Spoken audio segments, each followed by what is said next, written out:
આગળ સમાચારમાં વાત કરીએ તો નડિયાદમાં રખડતા શ્વાનનો આતંક જોવા મળ્યો તો સમાચાર સામે આવી રહ્યા છે 50થી વધુ લોકોને શ્વાન કરડ્યાના કેસ સામે આવ્યા સિવિલમાં 37થી વધુ દર્દીઓની સારવાર ચાલી રહી છે ગુરુવારે સાંજે દર્દીઓની લાંબી કતારો જોવા મળી શ્વાનના આતંકના કારણે લોકોમાં ભયનો માહોલ જોવા મળ્યો તો નડિયાદમાં રખડતા શ્વાનનો આતંક તો કહી શકાય કે અત્યાર સુધી ઢોરનો આતંક હતો પરંતુ હવે શ્વાનનો આતંક પણ ભોગવવાનો વારો આવ્યો છે તો કહી શકાય નડિયાદમાં રખડતા શ્વાનનો આતંક જોવા મળ્યો 50થી વધુ લોકોને શ્વાને કરડ્યાના કેસ સામે આવ્યા છે તો તમામ જે લોકો છે તેઓને સારવાર અર્થે હોસ્પિટલ પણ લઈ જવામાં આવ્યા છે સિવિલમાં 37થી વધુ દર્દીઓની સારવાર ચાલી રહી છે તો ગુરુવારે સાંજે દર્દીઓની લાંબી કતાર જોવા મળી શ્વાનના આતંકના કારણે લોકો ભયભીત થઈ ઉઠ્યા છે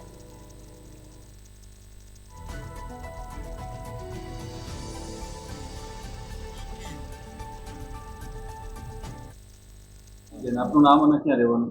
જય સોમનાથ. મારું નામ ઈલાબેન મહેશભાઈ પ્રજાપતિ છે. હું નડિયાદમાં રહું છું, અમરદીપ સોસાયટીમાં. બેન, શું આપની સાથે શું ઘટના બની? અમે શાકભાજી લઈને મોટી માર્કેટમાંથી નીકળતા હતા, ત્યાં આગળ કૂતરું આવ્યું અને પહેલા મારા મિસ્ટરને કરડ્યું પગે, પછી એમનો પગ છોડતો જ નહોતો. બધા આવીને લાકડીથી માર્યું, પછી એમનું છોડીને સીધું હું પાછળ બેઠી હતી તો મારા પગે બચકું ભર્યું. એમને તો બહુ જ બચકું ભર્યું છે. એમને ટાંકા આવ્યા છે, 4 થી 5 ટાંકા આવ્યા છે. આપનું નામ અને કયા વિસ્તારમાં તમારે રહેવાનું? હું સાદમંદી સ્કૂલ પાસે રહું છું, દ્વારકેશ સોસાયટીમાં. શું તમારું આખું નામ? મનીષ રમેશભાઈ શાહ.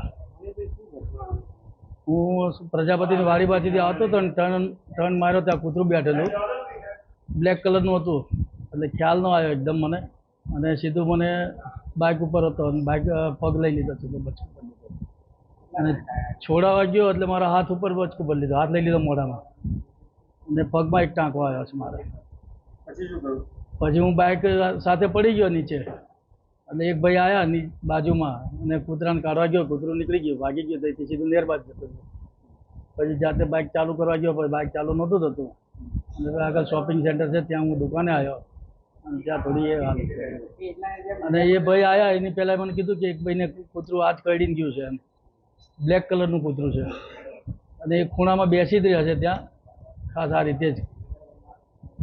ટ્રીટમેન્ટ કરી અહીંયા આગળ તમને? અહીંયા અત્યારે દવા લગાવીને સાફ કર્યો ને એ બધું કર્યું છે.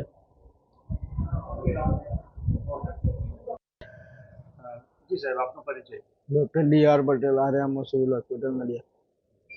પટેલ સાહેબ, આજે ઘણા પેશન્ટ આવ્યા ડોગ બાઇટના, કેટલા પેશન્ટ આવ્યા અને કેવી રીતે એમને ટ્રીટમેન્ટ કરાવી? 36 જેટલા પેશન્ટ આવે છે ડોગ બાઇટના.